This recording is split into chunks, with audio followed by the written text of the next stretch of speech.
More questions than answers about contaminated water in East Baltimore. This is an agency plagued with so many issues. They do not do it in an equitable manner, leaving many residents and city leaders outraged.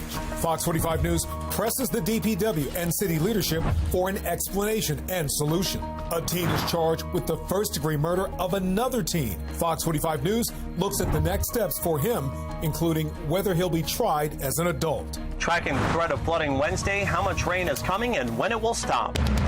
Live from WBFF in Baltimore, this is Fox 45 News at 10. Good evening, I'm Kai Jackson. We're following two big stories in a city in crisis. We're learning more about what comes next for the 17-year-old student accused of killing a 17-year-old Mervo High School student, Jeremiah Brogdon. Fox 45 News is looking into whether the suspect will be charged as an adult and the message that could send. City officials are telling residents in West Baltimore to boil their water after E. coli is found in it over the weekend. We'll have an update later from the mayor. Meantime, the mayor says the contamination was found after routine testing and 24 more samples were collected last night. DPW will provide an update after those samples have been tested. Now, the Office of Emergency Management is giving bottled water to residents who need it. They passed out 172,000 bottles at 3 sites today. All 3 sites closed at 8 o'clock, but they'll reopen at 9 in the morning. The mayor's office says the source of the contamination isn't clear at this time.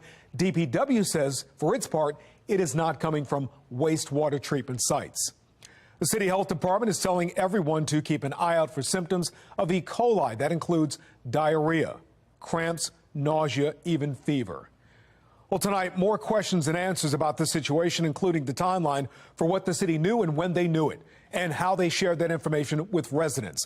We have team coverage tonight, starting with Amy Simpson. Tonight, there's still no word on how bacteria got into the water supply at a West Baltimore fire station and 2 nearby police facilities.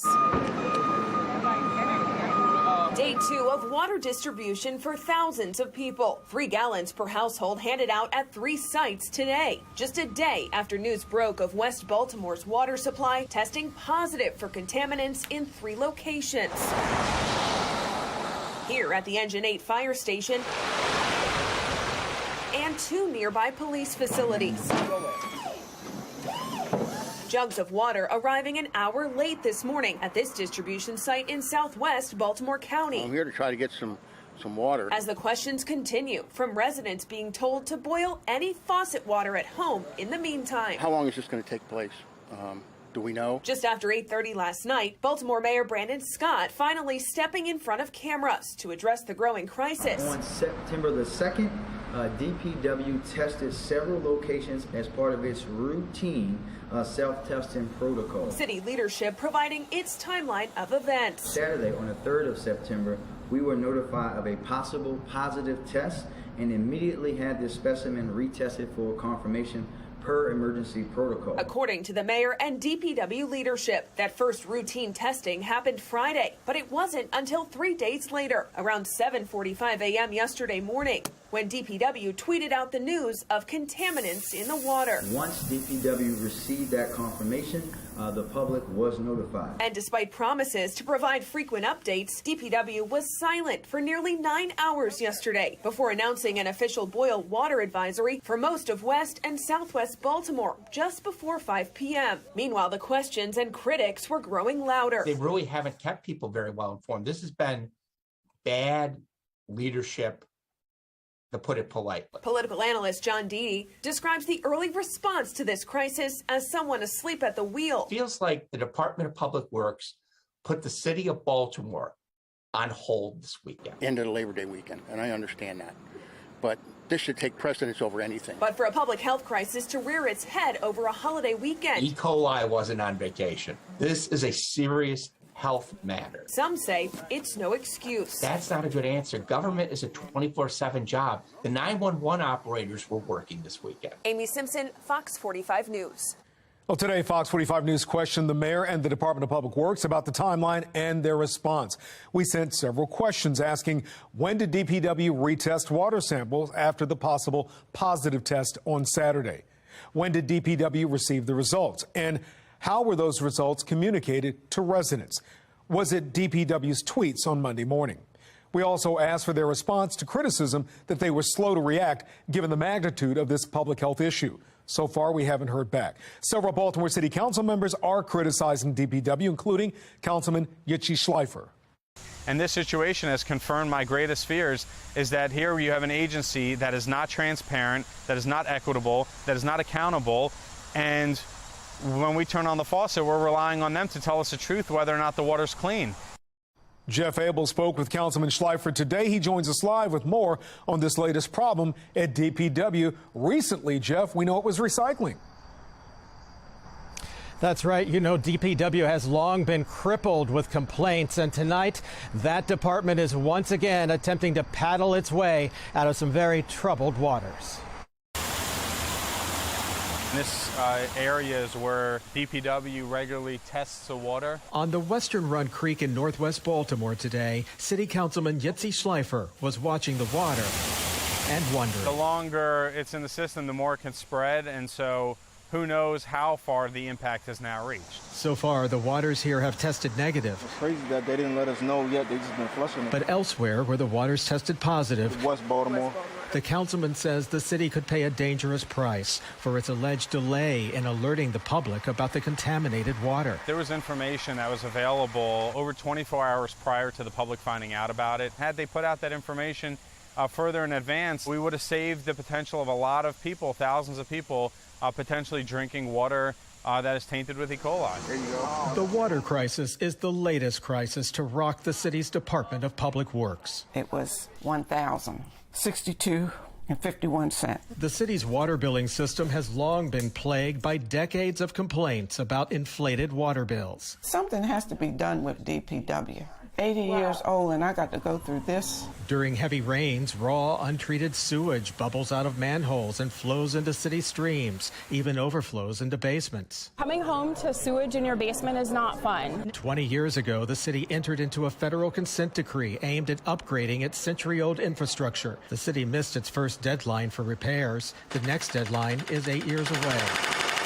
Councilman Schleifer says little has changed in 20 years. We have still a lot of the same situations. We may see, certain services resuming, but then other things are still offline, like the recycling collection. The city has indicated it does have regrets about its handling of this latest crisis. How long is this going to take place? And so does Councilman Schleifer. Well, in a statement released by the mayor's office tonight, a spokeswoman writes that the mayor understands the frustrations and concerns of his constituents and regrets that the public was not more widely informed earlier than Monday. We're live tonight. Jeff Abel, Fox 45 News. Jeff, thank you. Governor Larry Hogan says engineers with the Maryland Department of Environment are in Baltimore inspecting the water distribution system, treatment systems, and also the pumping facilities. The State Office of Emergency Management will coordinate with affected jurisdictions. Those jurisdictions include Baltimore County, which is supplied with city water unless you have a well. In a tweet this evening, Baltimore County Executive John Ilshevsky says he's been speaking with the Environment Department. He hopes to have more information for county residents tomorrow. We'll keep you posted on that. And we'd like to know what you think as well. Did Baltimore city leaders botch the E. coli contamination response? So far, 96% of those who voted say yes. Head to foxbaltimore.com/vote to weigh in. In a city in crisis, Merville High School students will go back to school tomorrow following the death of a 17-year-old student shot and killed on Friday at school. The school held a virtual meeting tonight to go over the return to school plan.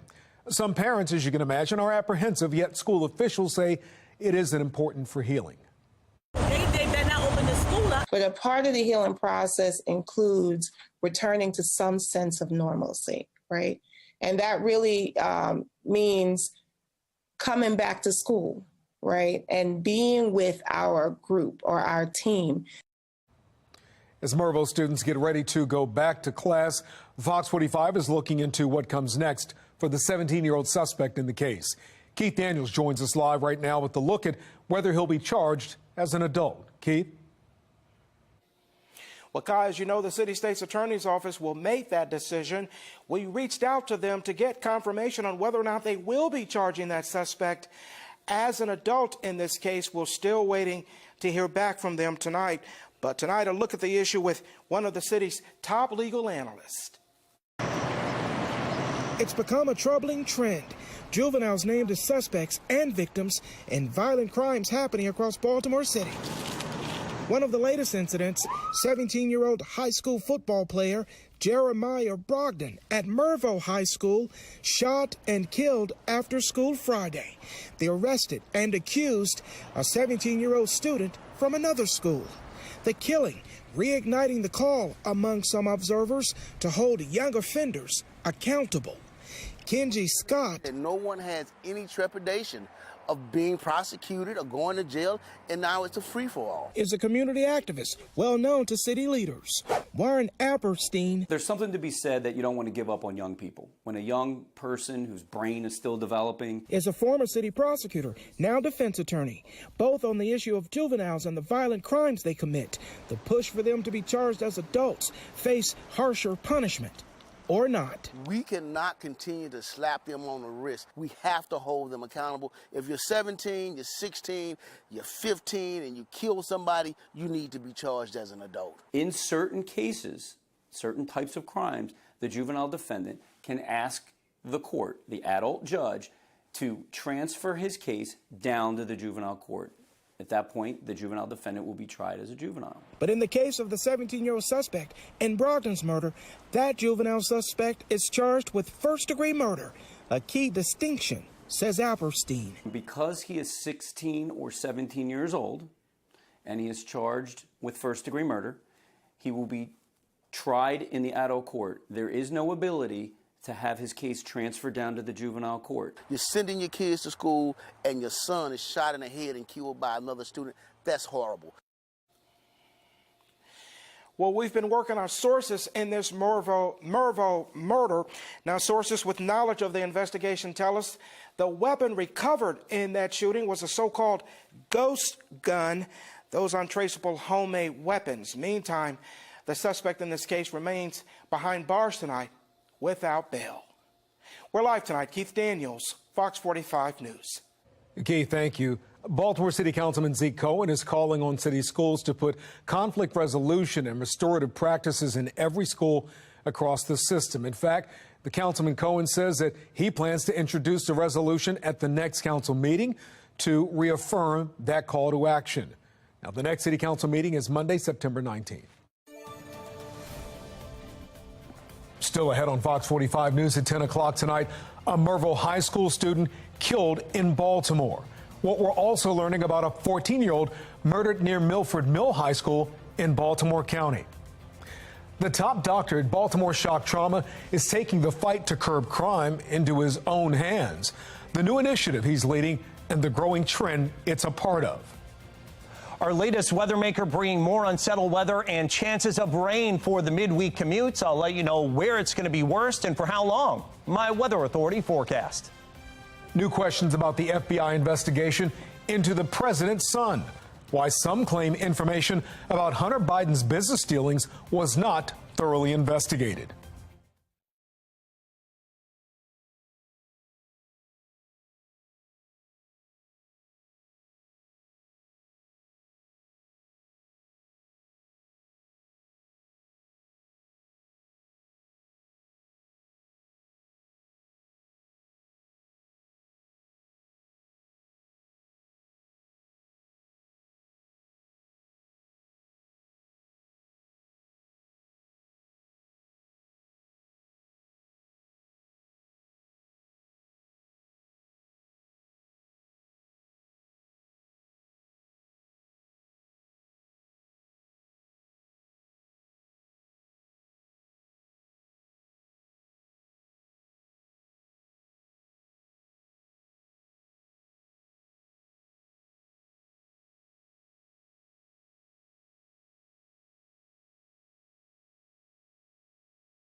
The head of Baltimore Shock Trauma, Dr. Thomas Scalea, is leading a new initiative to help the city get a grip on the violence.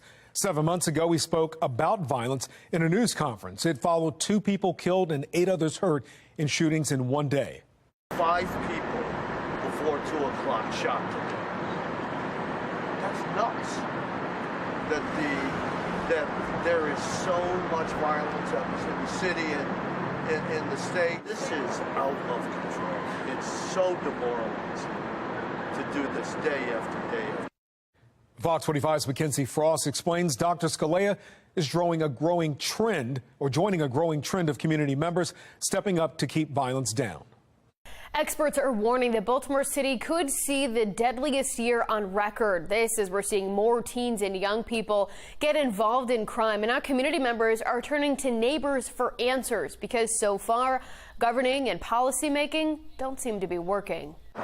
Baltimore's Labor Day winding down with another shooting. A 13-year-old shot multiple times. The police say he is expected to survive. Another family impacted by Baltimore's bloodshed. Just one of more than 500 people in the city this year who have been shot but surviving. The area's premier trauma center, Shock Trauma, announcing a new initiative with the University of Maryland Law School, med school, and social work programs led by Dr. Thomas Scalea. I can almost tell you the number of steps because I've had to do it way too many times. This is nuts. This is nuts. The fact that we are doing this many times in this city is just crazy. But it's not just isolated to Charm City city limits. In Prince George's County, the county executive Angela Also Brooks calling for families to step up. Juvenile arrests have more than doubled. Armed and dangerous children. As more and more teens commit crimes. These kids don't just need a hug, they also need to be held accountable. I know this isn't the popular thing to say, but the truth of the matter is, it's a fair question. Where are their parents? Where are the aunties? Where are the uncles and other family members who are responsible for them? And it's not just some leaders looking to the families to help turn the page on this violent chapter. It's not the city's job. That occurs in the family. Pastor P.M. Smith calling for parents to invest more in their families. Conflict resolution is first learned in the home. Mayor Brandon Scott campaigning on the promise of reducing violence. I will aim to reduce homicides by 15% each year in my term, getting us below 300 homicides in my first year. But that promise broken. And now he too is turning to the community for answers. But another activist says that is a double-edged sword. People get up, get out, get involved. You know, stop waiting for somebody to come in and fix the problem. Now, the problem with that is we elected him to fix the problems. As bullets fly, carjackings and assaults rise, and police investigate, the reality for many remains bleak. I'm scared. I don't feel safe here at all. Highlighting the importance of finding a solution to a gun violence problem that's already claimed the lives of nearly 250 people this year in Baltimore City alone. We're really pretty good at taking care of sick patients, but when they get to the point where they either have a lethal anatomic injury or they come in with their heart no longer beating, we're out of the game. There's nothing we can do to fix that problem. The only fix for that problem is to not have it happen. This new Center for Violence Prevention, the goal, these leaders say, will be to develop education as well as policies to prevent violence as well as trauma. In Baltimore, Mackenzie Frost, Fox 45 News. All right, and we're looking good this evening, although there are a few showers north and west. It's kind of more so just clouds over Baltimore as we're wrapping up the Orioles game. Hopefully we have a nice big win against the Blue Jays. 73 degrees now, mostly cloudy skies at BWI. A few clouds at Aberdeen, 72, 74 at Annapolis, and 70 at Easton, 72 at Westminster. 2 to 4 inches of rain in spots earlier on today north and west of Baltimore, where we're actually getting a little bit more rain.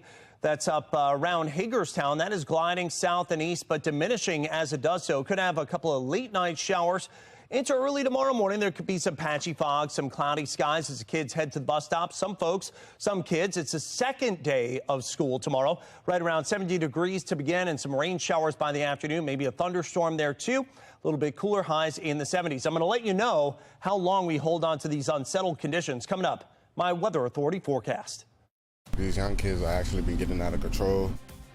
The change is coming to Prince George's County, the deadliest month in its history. How they're addressing rising youth violence. Why did an FBI agent reportedly working on the investigation into Hunter Biden not follow up with his business partner? I'm Christine Frizzell with a look at that and other questions.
There are questions tonight about the continued investigation into President Joe Biden's son, Hunter, and his business dealings, and why information about those dealings was not more thoroughly investigated, as some have claimed. Sinclair national correspondent Christine Frizzell has more. The evidence sits on these 3 phones. I don't want to go into anything any further. It was evidence Tony Bobulinski says he brought forward, both to members of Congress and the FBI.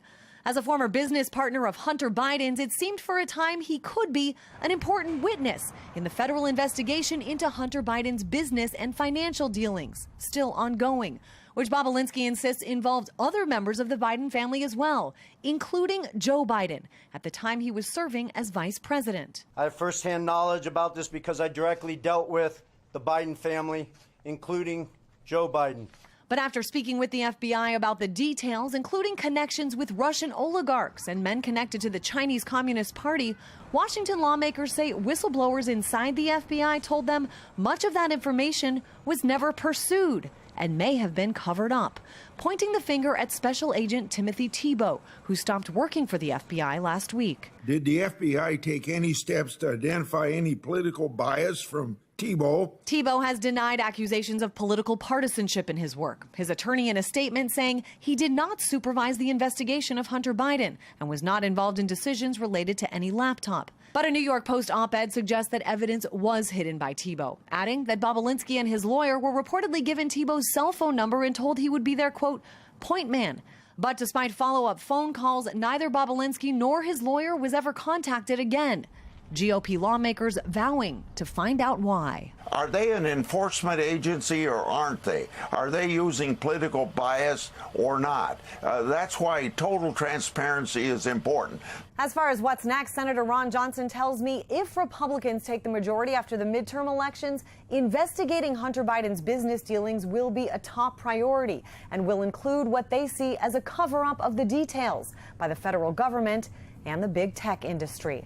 I'm Christine Frizzau reporting. The Justice Department has the decision to make now that a judge has granted former President Trump's request for a special master to review documents seized from his Florida home. The DOJ and former president have until Friday to suggest candidates, or the DOJ could appeal.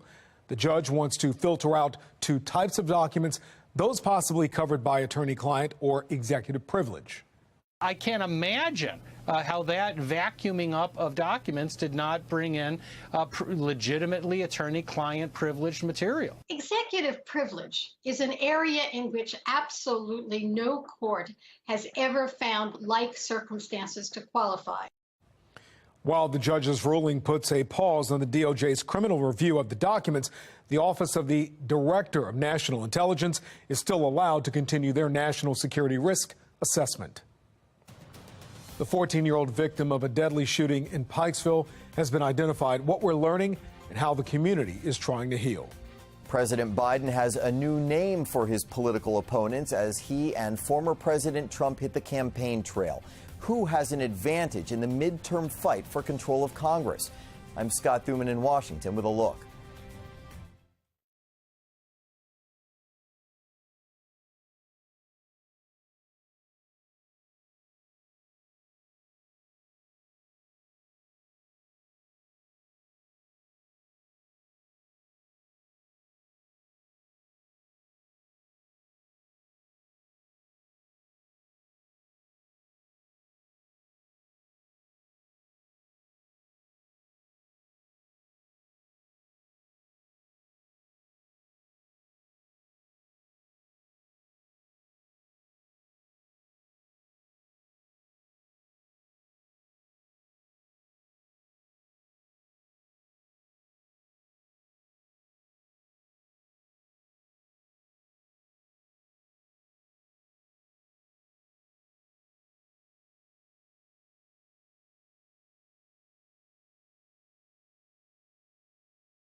These days, it seems we're seeing more children and teenagers fall victim to crime here in our area and across the state, if not the country.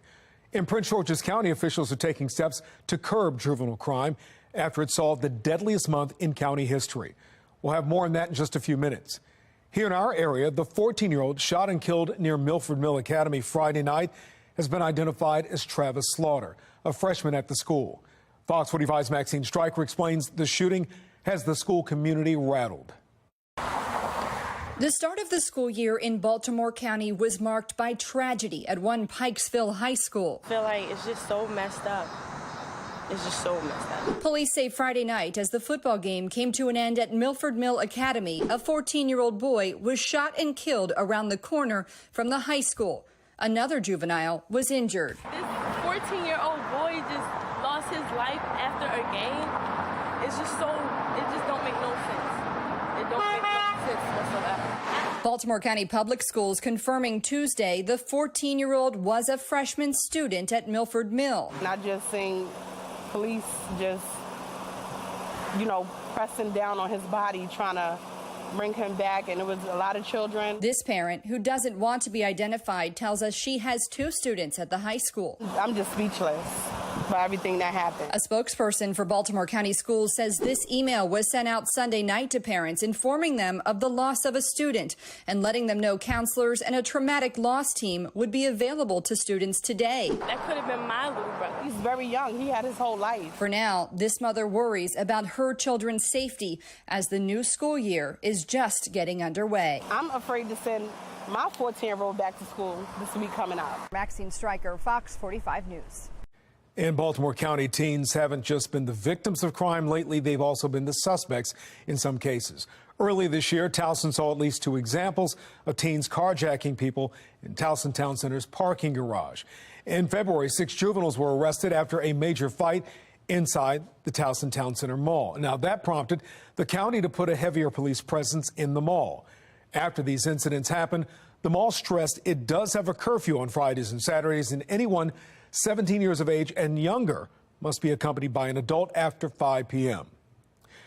Now, Prince George's County is moving forward with a new curfew for teens countywide. That's in response to record crime last month.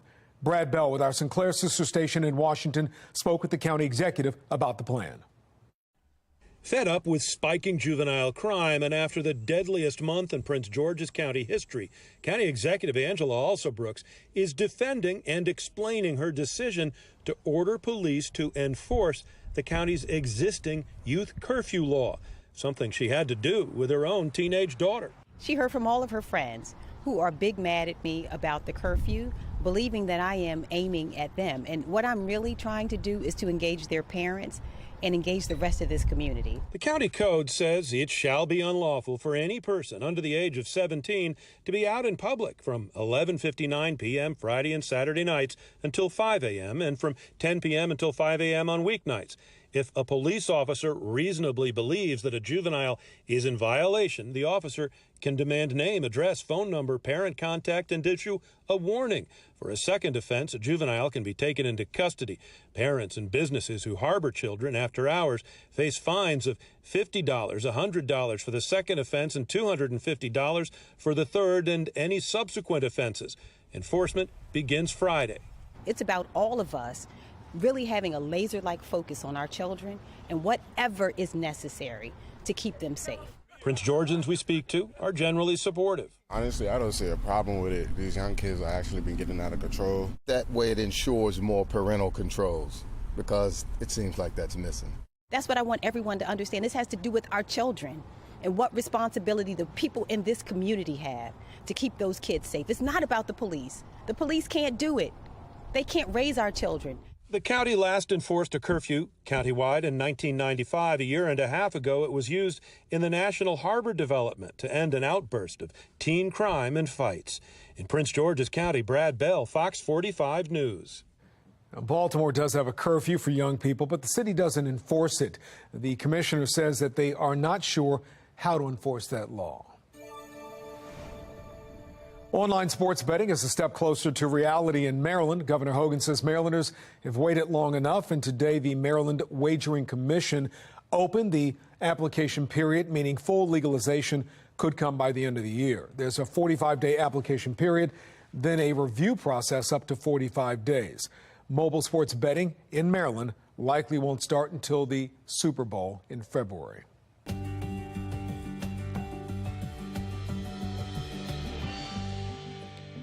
The first day of school is in the books for Carroll and Harford County schools. On the left, Carroll County where school leaders say every student had a teacher or permanent substitute for the first day as they continue to deal with a teacher shortage. On the right, Harford County, where school leaders say there are no teacher vacancies.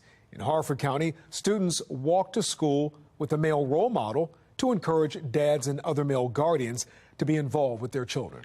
I'm always here to help him and be here with whatever he wants to do. Rain or shine, we love our kids, you know? That's what it is.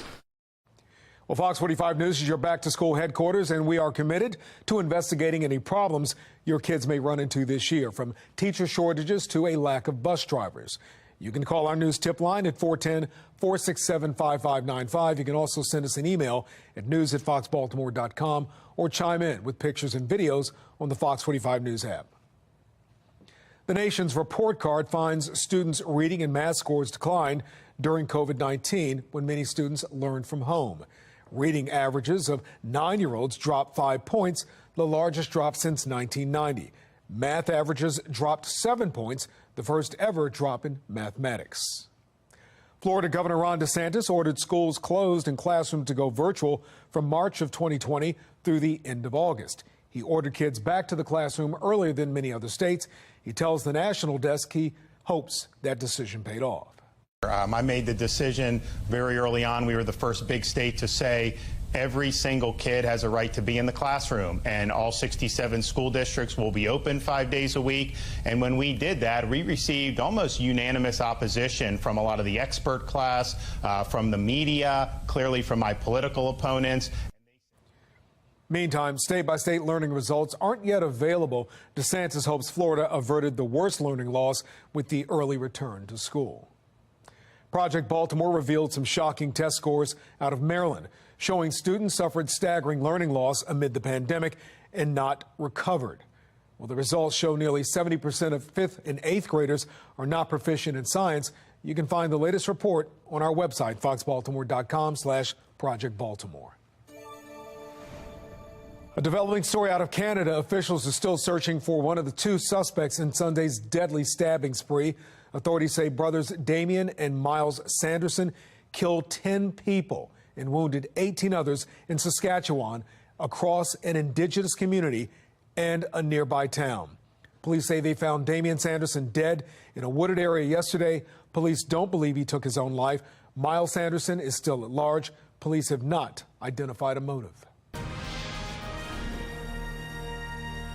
Turning to your Vote 2022 coverage, the midterm elections are 9 weeks away. Democrats and Republicans are trying to sway voters across the country.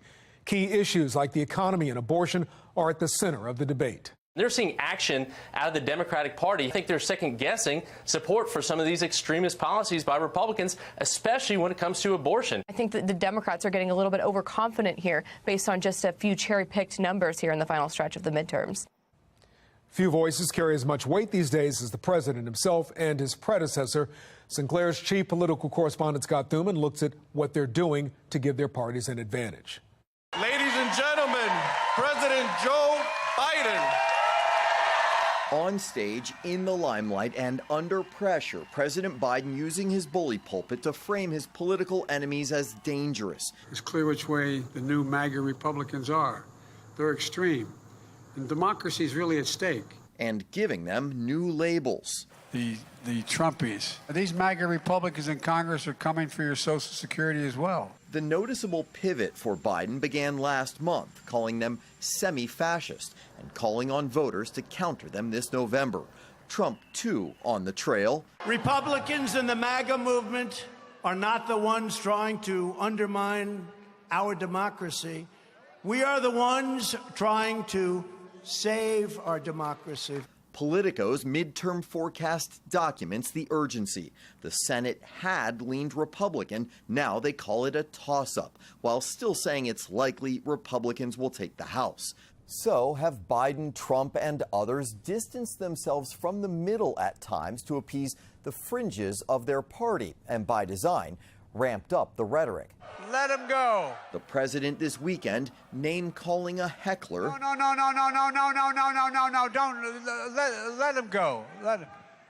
Look, everybody's entitled to be an idiot. Though still well short of some past Trump reactions. Like to punch him in the face, I'll tell you. And while they're both taking shots at the other side, seldom do they call out their own radical members for escalating matters via the most extreme actions or damaging demonstrations. In Washington, I'm Scott Thuman.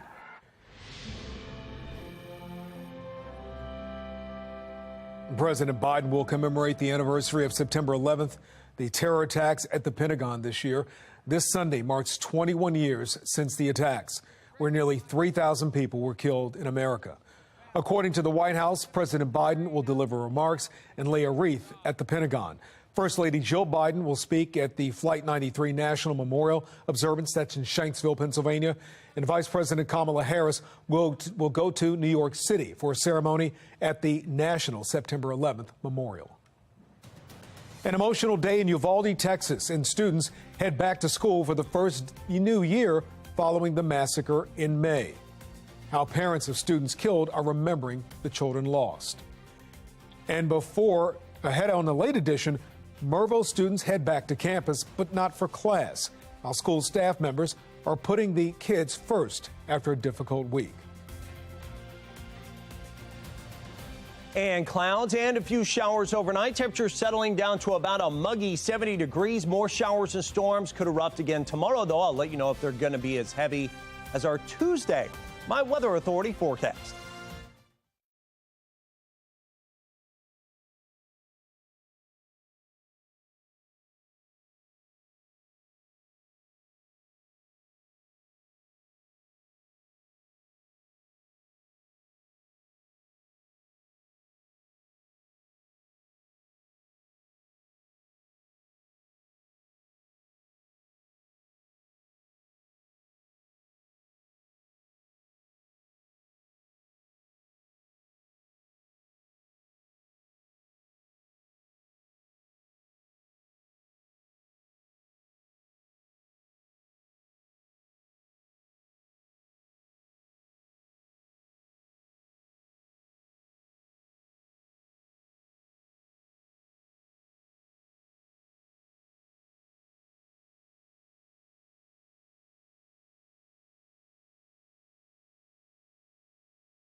Today was the first day of school for Uvalde, Texas. Faculty welcomed students back to school after the massacre in May. 19 elementary school students and 2 teachers were killed. Matt Roy with our Sinclair sister station was there this morning, and he has more on the emotionally charged day. In a day that many thought would be filled with fear, anxiety, and hesitation, children and families in Uvalde once again showed their unrelenting resiliency.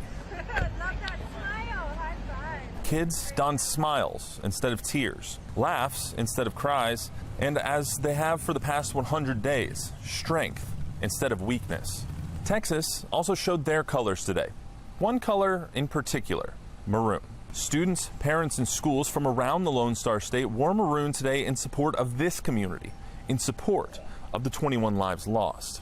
But while smiles and resiliency were apparent, so was frustration and the continuing battle for accountability. While schools like Dalton and Uvalde Elementary had 8-foot fences installed, Flores still under construction, leaving the school still unsecured. Some of the 5th graders at Flores this year were 4th graders at Robb last year. The families of the victims expressed their heartbreak and frustration on social media. Omri Jo Garza's mother posting this, saying, "You should be on your way to 5th grade today. I don't get to post back to school photos of you this morning. Instead, I come visit you at your gravesite." While Uzziah Garcia's father, Brett Cross, posted this picture of Uzziah's urn and said, "Seeing all over the country people wearing maroon for hashtag Uvalde Strong, it's bittersweet.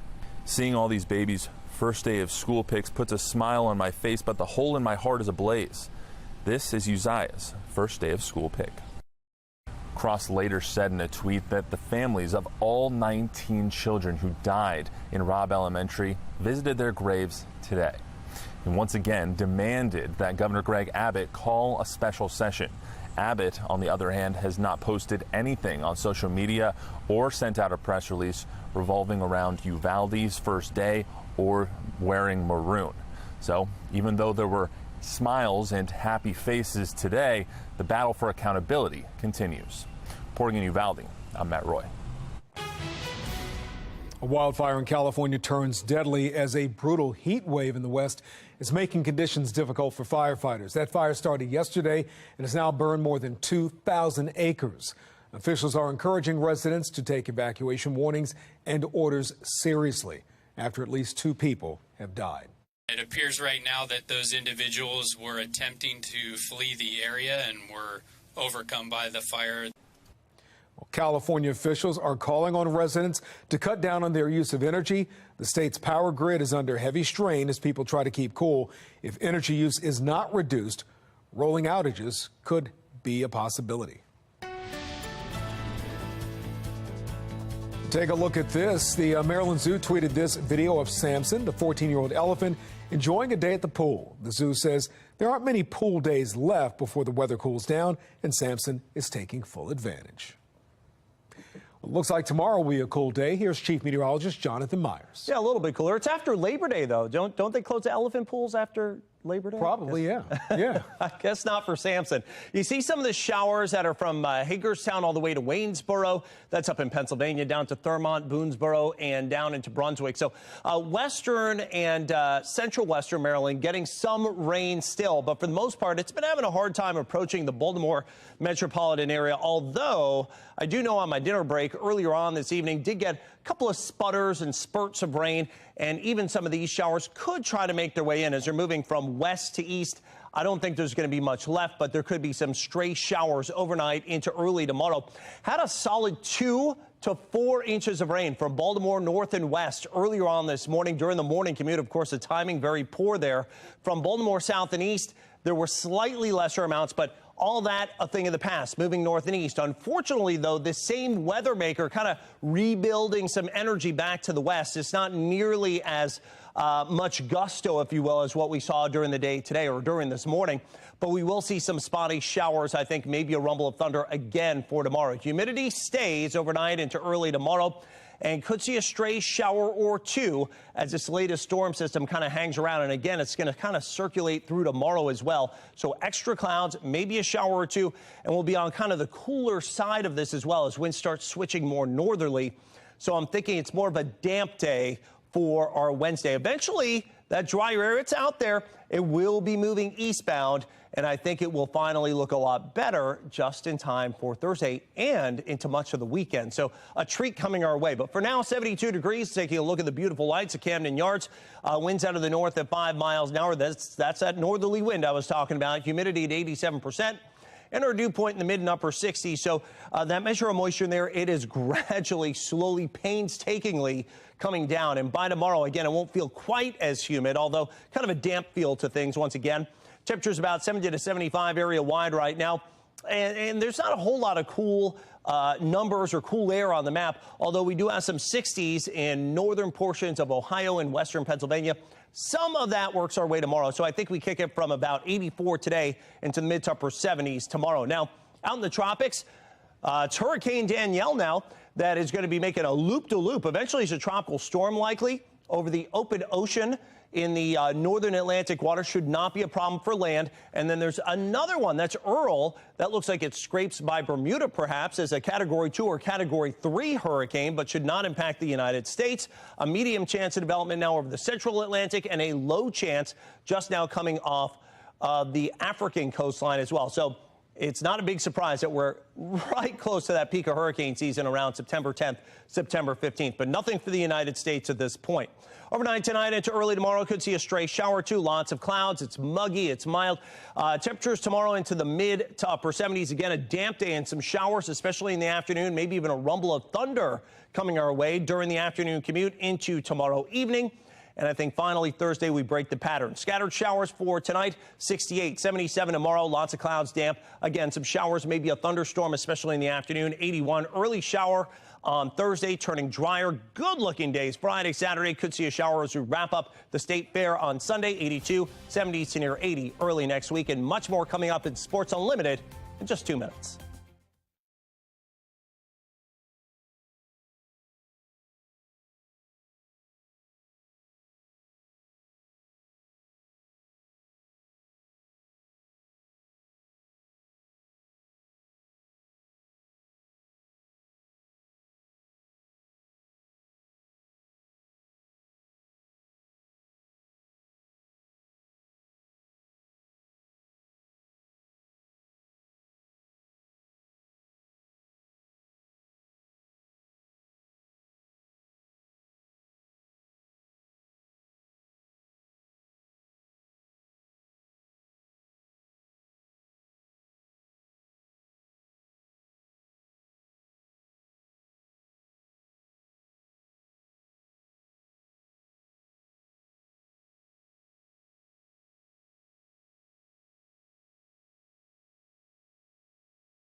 Blue Jays Orioles owes 4.5 back from Toronto for that final wild card tonight, starting where last night left off for Bo Bichette. After review, that is a home run, already up 1-0, now 3-0 Toronto in the third.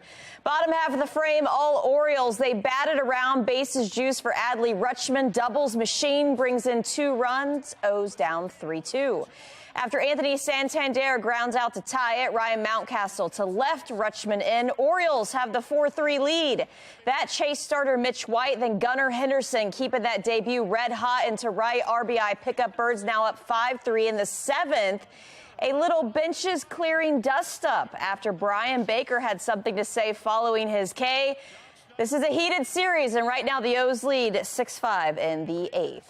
The Ravens' first depth chart is out. This is unofficial and done by their PR staff. Some of you Ravens fans had strong feelings on my socials. This means nothing in the grand scheme of things. The starting wide receivers are Rashad Bateman and Devin Duvernay, with Pro Bowler Duvernay the main return specialist. Ben Powers, one left guard. Chuck Clark is starting strong safety. No depth right now at outside linebacker behind Justin Houston and Odafe Owe. Ravens outside linebacker Justin Houston has extremely high hopes for their 2022 roster. He is determined to make his season prediction for the Ravens true in his 12th NFL season.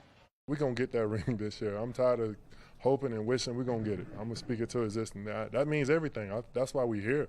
That's why you work together as one team, as one goal. The common goal is to get that ring. That's why I'm here still playing, still chasing that ring. I haven't had the opportunity. I came close, but I think this year, by far, this will be my best year and our best year as a team to get that ring. Amen high. Now back to baseball. Grayson Rodriguez in another rehab outing at AA Bowie. 2 innings, 1 run, and 4 strikeouts. He'll pitch Sunday again for the Bay Sox. Morgan, thank you. Ahead on the late edition, hundreds of Baltimore residents left without reliable drinking water. Now this latest mess is pointing to larger issues within the Department of Public Works. And 5 Uvalde police officers under investigation for how they handled the mass shooting at Robb Elementary, what Texas safety officials hope to find from their questioning.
More than 8.7 million people traveled through airports this holiday weekend.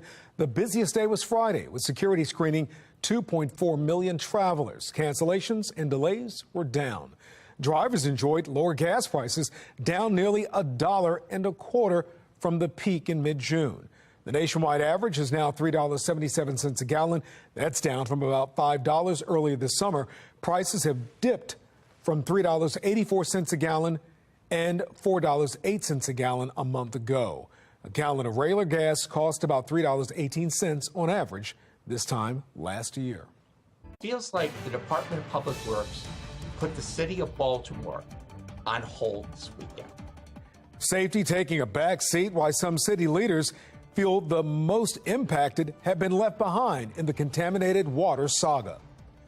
Questions surround the suspect in Friday's deadly shooting outside Mervo High School in Baltimore, why charges could bring back a familiar issue for city prosecutors. And a victim is identified in Friday night's deadly shooting in Baltimore County, one that stunned parents and students as they lament how their community won't be the same. Live from WBFF in Baltimore, this is Fox 45 News Late Edition. Had they put out that information further in advance, we would have saved the potential of a lot of people, thousands of people, potentially drinking water that is tainted with E. coli.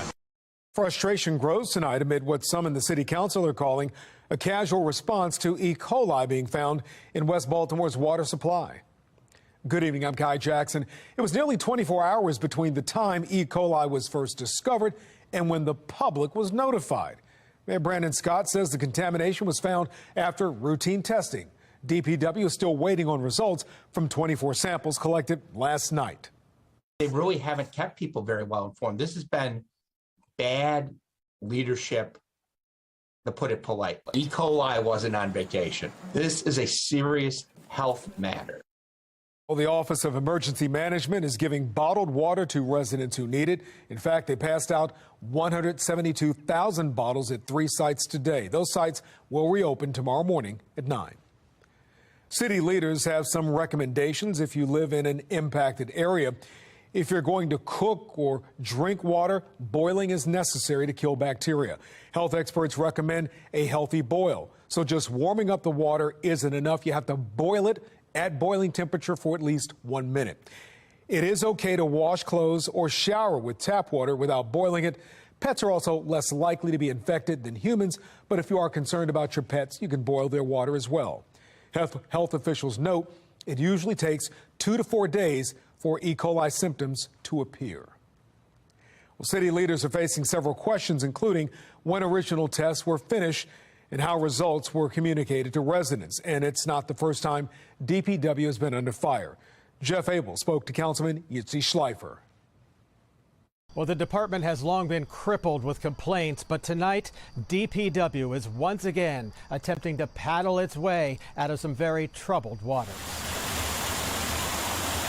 This area is where DPW regularly tests the water. On the Western Run Creek in northwest Baltimore today, City Councilman Yitzi Schleifer was watching the water and wondering. The longer it's in the system, the more it can spread, and so who knows how far the impact has now reached. So far, the waters here have tested negative. It's crazy that they didn't let us know yet. They just been flushing it. But elsewhere, where the waters tested positive, West Baltimore, the councilman says the city could pay a dangerous price for its alleged delay in alerting the public about the contaminated water. There was information that was available over 24 hours prior to the public finding out about it. Had they put out that information further in advance, we would have saved the potential of a lot of people, thousands of people, potentially drinking water that is tainted with E. coli. There you go. The water crisis is the latest crisis to rock the city's Department of Public Works. It was $1,062.51. The city's water billing system has long been plagued by decades of complaints about inflated water bills. Something has to be done with DPW.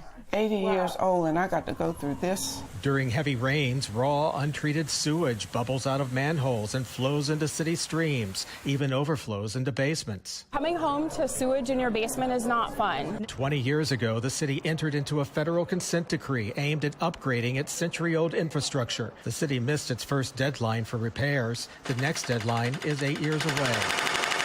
Councilman Schleifer says little has changed in 20 years. We have still a lot of the same situations. We may see, certain services resuming, but then other things are still offline, like the recycling collection. The city has indicated it does have regrets about its handling of this latest crisis. How long is this going to take place? And so does Councilman Schleifer. This situation has confirmed my greatest fears, is that here you have an agency that is not transparent, that is not equitable, that is not accountable. When we turn on the faucet, we're relying on them to tell us the truth whether or not the water's clean. In a statement released by the mayor's office tonight, a spokeswoman writes that the mayor understands the frustrations and concerns of his constituents and regrets that the public was not more widely informed earlier than Monday. Jeff Abel, Fox 45 News. Merville High School students are headed back to class tomorrow for the first time since a student was shot and killed during dismissal Friday. While some parents are concerned about the mental state of students returning, administrators believe it is the best way for them to heal. They better not open the school up. But a part of the healing process includes returning to some sense of normalcy, right? And that really means coming back to school, right? And being with our group or our team. Now, the suspect, according to police, was from another school, but he and the victim, both 17 years old. Keith Daniels is looking into the case and whether the suspect will be charged as an adult. Well, the city state's attorney's office will make that decision. We reached out to them for a response. We have not heard back from them. Meantime, a look at the issue with one of the city's top legal analysts. It's become a troubling trend. Juveniles named as suspects and victims in violent crimes happening across Baltimore City. One of the latest incidents, 17-year-old high school football player Jeremiah Brogdon at Merville High School shot and killed after school Friday. They arrested and accused a 17-year-old student from another school. The killing reigniting the call among some observers to hold young offenders accountable. Kenji Scott. And no one has any trepidation of being prosecuted or going to jail, and now it's a free-for-all. Is a community activist well known to city leaders. Warren Apperstein. There's something to be said that you don't want to give up on young people. When a young person whose brain is still developing is a former city prosecutor, now defense attorney, both on the issue of juveniles and the violent crimes they commit. The push for them to be charged as adults, face harsher punishment. Or not. We cannot continue to slap them on the wrist. We have to hold them accountable. If you're 17, you're 16, you're 15, and you kill somebody, you need to be charged as an adult. In certain cases, certain types of crimes, the juvenile defendant can ask the court, the adult judge, to transfer his case down to the juvenile court. At that point, the juvenile defendant will be tried as a juvenile. But in the case of the 17-year-old suspect in Brogdon's murder, that juvenile suspect is charged with first-degree murder, a key distinction, says Apperstein. Because he is 16 or 17 years old, and he is charged with first-degree murder, he will be tried in the adult court. There is no ability to have his case transferred down to the juvenile court. You're sending your kids to school and your son is shot in the head and killed by another student. That's horrible. Well, we've been working our sources in the Merville murder. Sources with knowledge of the investigation tells us the weapon recovered in that deadly shooting was a so-called ghost gun, those untraceable homemade weapons. Meantime, the suspect in this case remains behind bars tonight without bail. Reporting tonight, Keith Daniels, Fox 45 News. There is new information in the deadly shooting in Milford Mill Friday night in Baltimore County. A victim has been identified as 14-year-old Travis Slaughter, a freshman at Milford Mill Academy. Police say he was shot and killed near Liberty Road and Washington Avenue. The violence happened right after Friday night's football game. Students and parents are worried. This 14-year-old boy just lost his life after a game. It's just so, it just don't make no sense. It don't make no sense whatsoever. That could have been my little brother. He's very young. He had his whole life. Well, Fox 45 asked police for the incident report to see what led up to the shooting.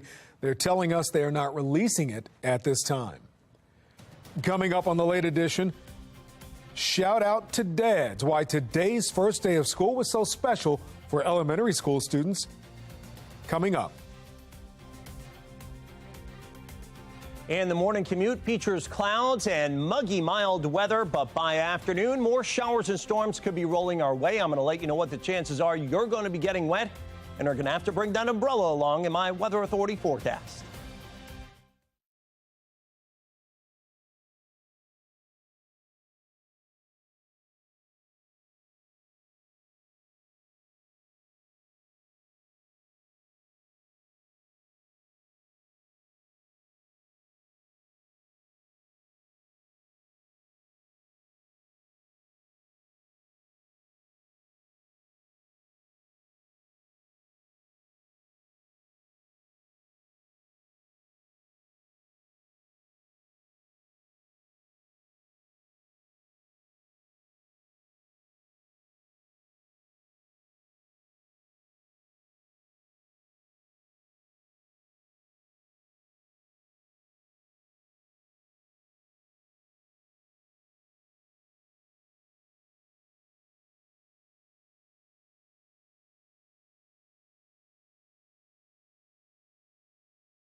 The 5 Maryland school systems started school today, including Harford and Carroll counties in our area. Carroll County is no stranger to staffing shortages, much like many other school systems across Maryland, if not the country. Leaders say they're still facing a shortage of 8 teachers.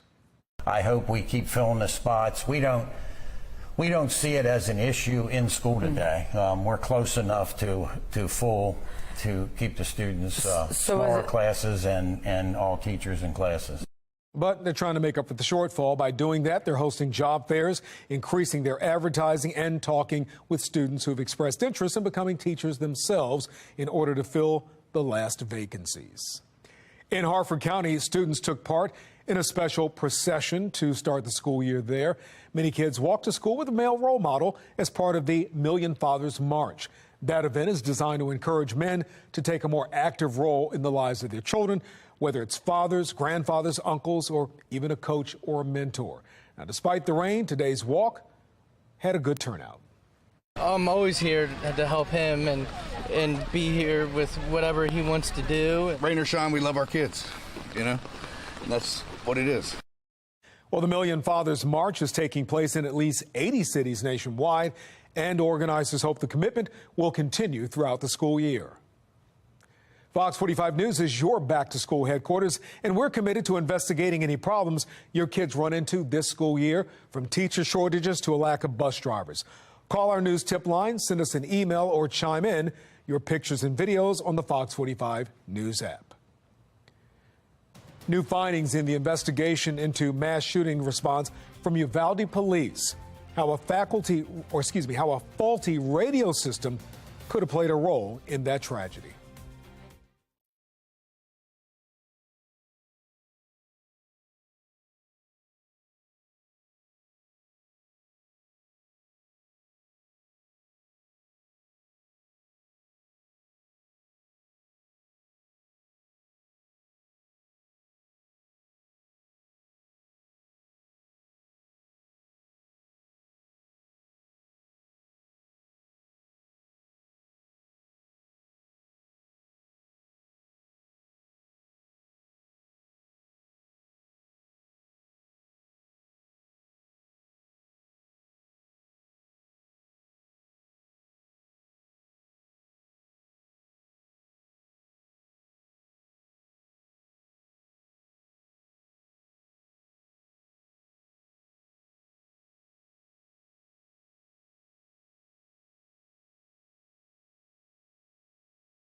Well, the response from Uvalde police during the massacre at Robb Elementary School is being questioned.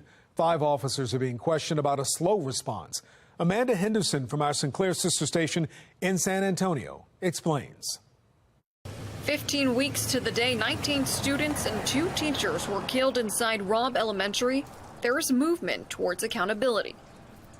5 DPS law enforcement officers have been referred to the Office of the State Inspector General. 2 of those 5 are suspended with pay. The 4 possible outcomes would be unfounded, exonerated, not sustained, or sustained. If the allegations are sustained, it means they are supported by sufficient evidence. Law professor Bill Pyatt says even if the state inspector general chooses to not punish them, DPS director Stephen McCraw could. And the other thing he could do is he can refer it to the district attorney if he concludes there's been some illegal activity, and the district attorney can decide whether or not to bring criminal charges. While there's no official timeline, Pyatt notes there is a process. I would imagine it would go relatively quickly at this point. The officers, however, have a chance to contest. They have a chance to review the accusations and offer any defenses that they have. McCraw even emailing DPS staff, quote, every agency that responded that day shares in this failure, including DPS. Something Governor Greg Abbott talked about while in Laredo today. He responded incorrectly to what happened, and it led to a greater loss of life, and it was appropriate that he was terminated. We also spoke with State Senator Roland Gutierrez about the developments. It's my concern that, we're just simply looking at the actions of 5 officers when we should be looking at the actions of agency heads. These investigations need to be done with transparency. They need to be done by the House committee. They need to be done by Senate committees. The bombshell development came as parents and loved ones were picking up their students after an emotional first day at Uvalde Elementary, which houses many of the surviving students from the day of the Robb Elementary mass shooting. A little bit of fear, yes. Hopefully everything turns out for the best. I had to try to keep busy and not think about it, but the whole day I was just anxious, not knowing, Reporting in Uvalde, I'm Amanda Henderson.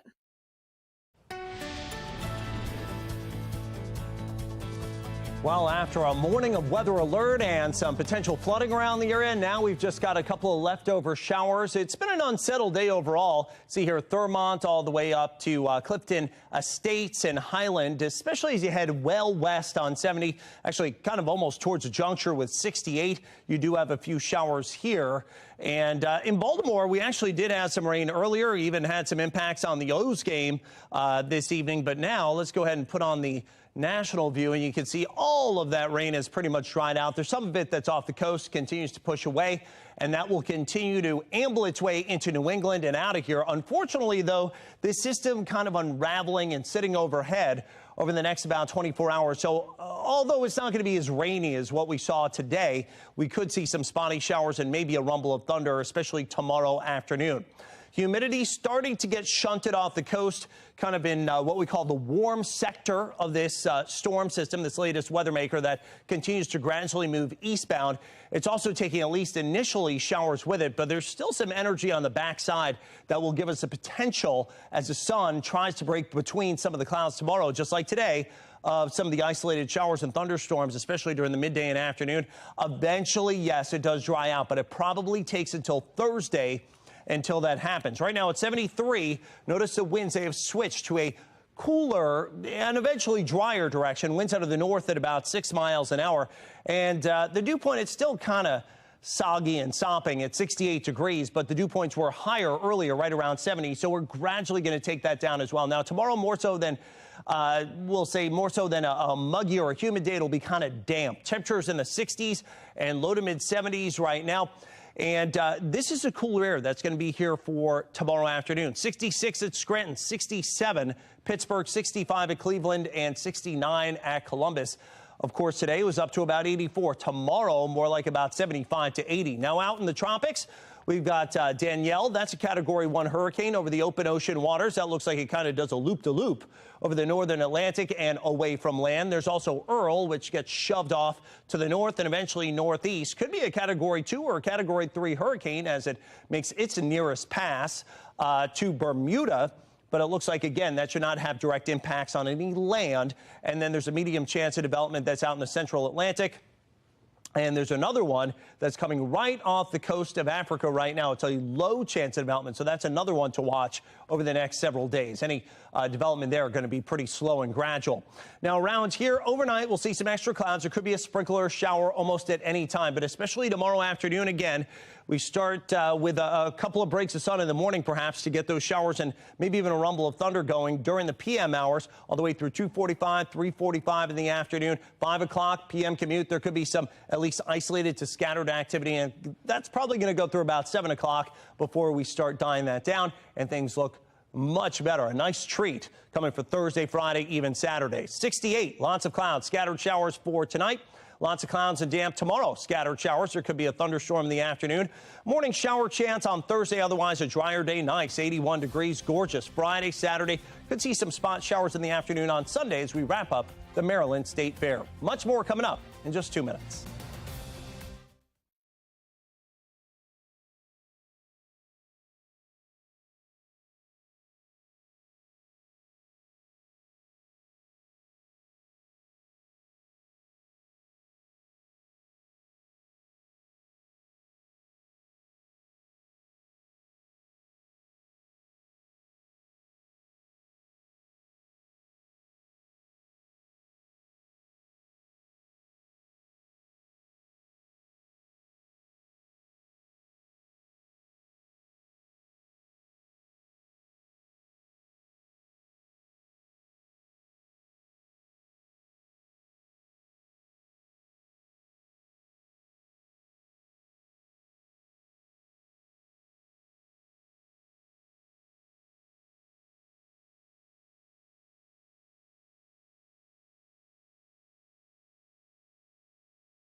A new Paramount Plus series will be filmed right here in Maryland. Lioness, starring Zoe Saldana, is scheduled to film throughout the state, including the Baltimore suburbs, Western Maryland, also the Eastern Shore. The show is based on a real-life CIA program working to bring down a terrorist organization from within.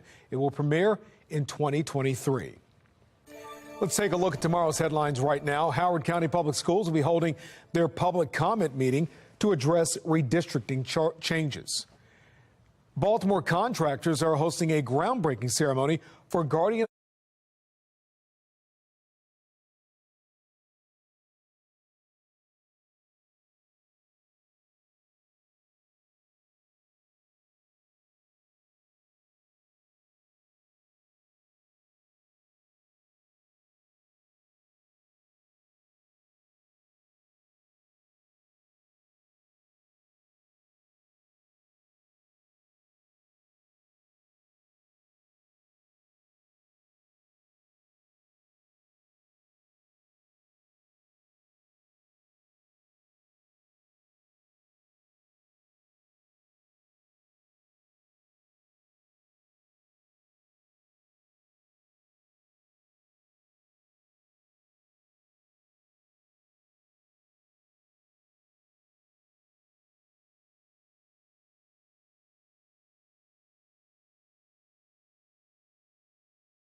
new Paramount Plus series will be filmed right here in Maryland. Lion is starring Zoe Saldana, is scheduled to film throughout the state, including the Baltimore suburbs, Western Maryland, also the Eastern Shore. The show is based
That's all for us in the late edition. Thank you for watching. I'm Kai Jackson. Now here's Morgan Adson with Sports Unlimited. Morgan. Thank you, Kai. In the blink of an eye, or courtesy getting swept in a doubleheader yesterday, the Orioles went from 2.5 back from Toronto for the third and final American League wildcard to now 4.5. There's a month left. 27 games is not must-win yet, but it kind of is against the Blue Jays to grab those one-game advantages in wildcard standings. These two will meet 8 more times this season tonight, starting where it left off last night for Bo Bichette, and that would be deep. After review, that is a home run, already up 1-0, now 3-0 Toronto in the third. Bottom half of the frame, all Orioles. They batted around. Bases juice for Adley Rutschman. The doubles machine brings in 2 runs. O's down 3-2. After Anthony Santander grounds out to tie it, Ryan Mountcastle singles to left. Rutschman in. Orioles have the lead 4-3. That chase starter Mitch White, then Gunnar Henderson keeping that debut red hot. RBI pickup, Birds up 5-3. In the 7th, a little benches clearing dust up after Brian Baker had something to say following his K. Tensions high in this huge series, and the O's take this one 9-6 and get 1 game back in those wild card standings. There's only one thing guaranteed in an NFL season, and that would be the unknowns. And it will all play out in 17 games where one outcome can make or break a season when trying to reach the new season, the playoffs. With that being said, the Ravens pick back up Week 1 preps for the Jets tomorrow. Sunday will bring us the first real look at this team. They may be down starters due to injuries still, but none of these big names got preseason reps.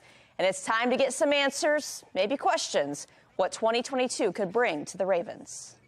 I think the guys understand the magnitude of the challenge every single week. The openers are always different. You know, the opener is the opener, and you never really know where you're at until you play the first real game. You get a sense in the preseason a little bit, but until you line up against somebody for real, you don't really know where you're at. And then you kind of go from there. Then all of a sudden things are going fast. Vegas believes in the Ravens at the Jets, even if it is a Joe Flacco revenge game. The Ravens favored by 7, tied with the Colts and 49ers as biggest Week 1 favorites. Week 1 may be a little sloppy at times. The Ravens are on the road. Players are anxious to get out there and play a real game for the first time since January.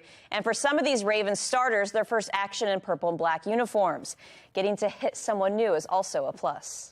It's been kind of like itching to get out there, obviously, a lot of us haven't played in the preseason, and we haven't had a joint practice to hit anybody else. So it's kind of like, I can't wait to hit somebody else. Looking forward to being able to open up, Sunday football in New York, and I look forward to it, man. I'm excited. By all means, I've never been a guy that wasn't prepared. I'm gonna be prepared by all means.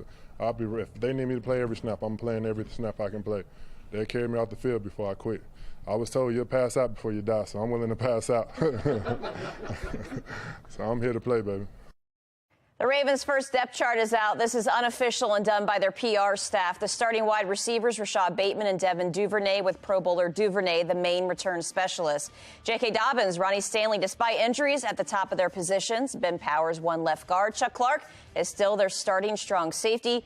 They have no depth right now at outside linebacker behind Houston and Odafe Oweh, but that can come from the practice squad with Steven Means. The Steelers' depth chart is out. Head coach Mike Tomlin confirmed former Bears first-rounder Mitchell Trubisky is Pittsburgh's QB1 and team captain. Rookie Kenny Pickett, the backup, beating out longtime backup Mason Rudolph. Have a feeling this could all change by Week 14, the Ravens' first meeting with the Steelers. That's all for Sports Unlimited tonight. I'm Morgan Atzett. Thanks for watching and have a great night.